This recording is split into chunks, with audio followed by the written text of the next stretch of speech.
be doing a little podcast. It's going to be about a paper I wrote for my grade 12 English class, and I'm going to be reading a little bit off the paper. However, it's mostly going to be me talking about how I feel about the topic, opinions and facts, and all that of the above. So I decided to write a paper. First of all, we had to write white papers, and a white paper is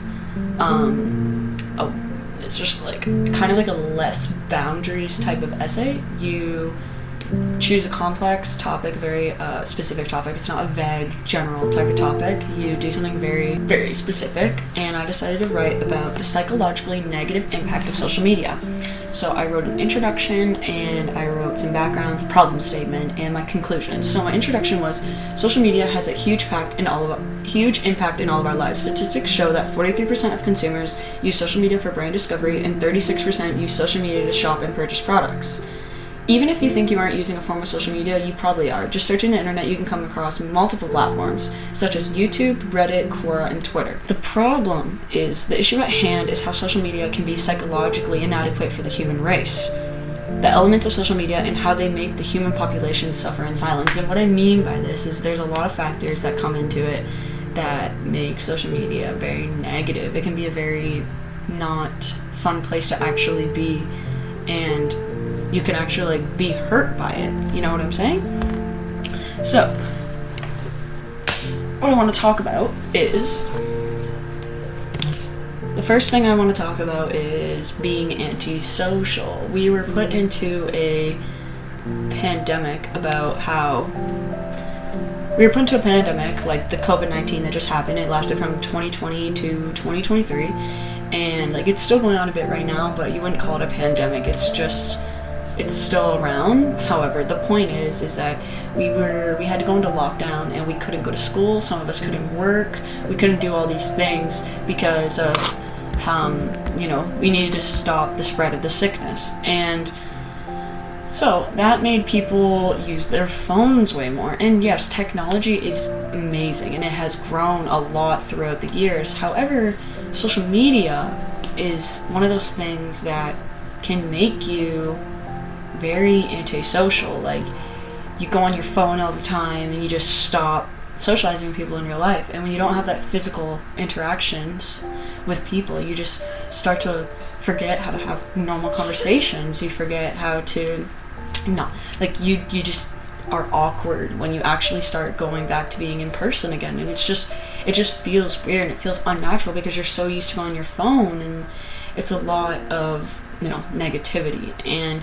being on social media can make you not be able to, talk to one another anymore because of how used you are to texting someone. And I also think it puts us on autopilot, another thing. And it's like a big question I have is social media slowly turning us into zombies? I don't want to call it like zombies like The Walking Dead, where you eat all your friends and family. What I mean is autopilot. You'll be hanging out with someone face to face, and they'll be telling you about something, I guess, that's happened in their day. And you're just on your phone texting, and you're just doing whatever, and you just aren't listening. Your brain's on autopilot. Like, you hear what they're saying, but you actually aren't listening to what they're saying. You know what I'm saying? And it kind of puts us on autopilot. It makes us like not be there in the moment. Another thing is, it's like people always taking pictures and videos when they're like at Canada's Wonderland, or they're at Disney World. They're always taking pictures and videos of everything. They're not living in the moment, and it's great. Yeah, of course it's great to take pictures and videos of things when you're out and about, of beautiful things like nature or the ocean. It's great, but you're not there. You're not enjoying that moment, and you're never going to get that moment back. Sure, you'll have videos and pictures about how you had those moments, but you're never going to get it back. So put your phone down and enjoy the moment that you're in, because you won't fully experience it if you're on your phone all the time. And I just think that our phones can give us a lot of power, and it can also take a lot from us, like experiences like that. Another big thing I talked about was body image. A lot of us will go on social media and we'll see people like supermodels, or just models in general, or people on TikTok who just post a video of them lip syncing to a song, and they get like thousands and thousands and thousands of likes and comments and followers from it just because they're beautiful. And a lot of people watch those videos and they're like, oh, well, if I was beautiful like that, I would get thousands and thousands of likes. And a lot of people get insecure of themselves and they feel like there's a lot of competition out there because they're not as beautiful as him or is not as beautiful as her. And it's just, it can be really bad for your mental health and can make your self-esteem completely drop, because you just think that you're ugly if you're not as pretty as this person. Or it's just like, if you get no likes on your video, that means that people don't like you or you're ugly. And it kind of can really mess with your head and make you go on social media even more because you're just trying to get people to think that you're beautiful like them. And even if you don't care about other people's opinions, you care about your own, and your own opinion is that you're not as beautiful as these people, so it can kind of hurt you. And a big thing with that is seeing a lot of videos that can be very negative for you, like a lot of depressing videos on TikTok and Instagram on their reels. It can be, you can see just multiple depressing videos, and sure, it can be really relatable, but it also can make you think about how bad you're doing and make you feel worse about yourself, and it can like really hurt you, and you're not paying attention to that in the moment, but like you slowly start to see it actually making your mental health worse. And I think that like it psychologically messes with us because we're like, oh, social media is alright, it's not too bad. But then when all that stuff is happening, it's like, oh no, like sometimes you fall too far down the rabbit hole of hating yourself and you just don't realize you actually hate yourself. And then when you come to the realization that you do not like the way you look, or you do not like the way you are, you change and you change yourself. Like, I personally have a lot of piercings. I have my angel bites, snake bites, vertical labret. I have ear piercings, eyebrow piercing. I had 2 here, but I had to take them out. I got both sides of my nose pierced. However, I don't have these piercings because I don't like the way I look. I have these piercings because I just find joy in honestly putting a needle in my face, like getting it, like a professional piercer piercing my face. I find like it's like my pain therapy. A lot of people work out a lot, you know, to get through the struggles that they're going through, or a lot of people get tattoos for just a little bit of pain therapy because they are hurting a lot mentally and they don't know how to express it.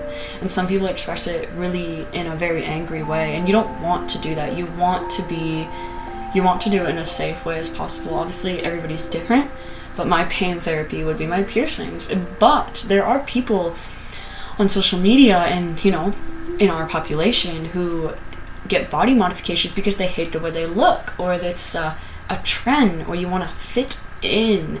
There's a lot of things, like, let's start with like hair dye. People will be like, oh, the trend right now is blonde luscious curls. So then you see a lot of people getting blonde luscious curls, dyeing their hair, changing themselves because they want other people to like them.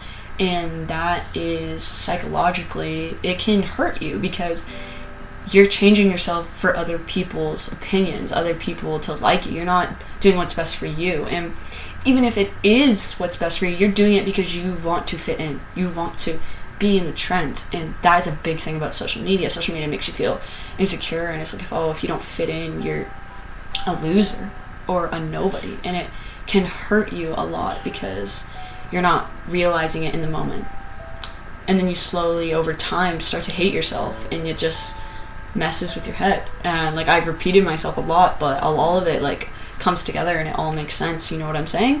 One thing I had to write about for my essay was the solution to, you know, not being negatively affected psychologically by social media. And however, like, we're all going to be impacted in a way by social media, because there's a lot of things on the internet that we see, hear, we believe or we don't believe. But the biggest solution I would give out is spend less time on your phone. Go to your friend's house, knock on their door. Hey, can Sally hang out? I don't know, like, take less pictures, be more in the moment. If someone follows you on social media and tries to text you and you don't know who they are, don't text them back. Like, you have to be able to protect yourself. The biggest thing is monitoring yourself. If you monitor yourself and what you're doing on social media and like what it's doing to you, you will be able to protect yourself from these negative factors, like being antisocial, feeling lonely, getting angry because you don't fit in, wanting to change yourself because everyone else is changing themselves. Like, you don't have to fit in to be quote-unquote cool. You don't have to fit in because you want to feel like you belong. I think that people should do what's best for them. If you don't want to ever dye your hair because you don't want to do that, go for it. If you want to dye your hair all the time because you want to do that, go for it. You have to do what's best for you, because if you don't do what's best for you, that means you lived for others, and you want to live for yourself, because we only have this one life, and you don't want to take it for granted, because if you take it for granted, you just be there in your deathbed, like, regretting, having so many regrets, like, oh, I wish I did this, oh, I wish I did that, and it's like, you could have, but you didn't, because there were things stopping you, like social media, right? Like, thinking, like, oh, like, I can't do that because I won't, like, fit in. Well, do what you want to do. Do what makes you happy. That's how I see it. I had a few big questions I wanted to ask. I already talked about them, like the autopilot. Yes, I think social media is slowly turning us to autopilot zombies, because we're just, like, not there in the moment anymore. And another question I had was, why do we believe mostly everything we see on the internet compared to what people actually say to us in person? Is because, like, on the internet, we're seeing a lot of things, and a lot of people might agree with something, and a lot of people might not agree with it, and you're just, like, all over the place with what you want to believe. I honestly think you should believe what you want to believe. This all, like, kind of falls back to, like, do what's best for you. Do what works for you. If it doesn't work for you, then try something else. Like, anyways, my conclusion, I'm just going to read off my paper because I think it's actually really good, but it says, as of now, we've learned that social media can be a confusing and cruel place. It can be beneficial, but it also hurts us way more than we think. Using social media as a positive place to promote yourself and your feelings is good for your well-being. However, we usually see very dark and negative things on social media, and it can alter and change the way your brain functions.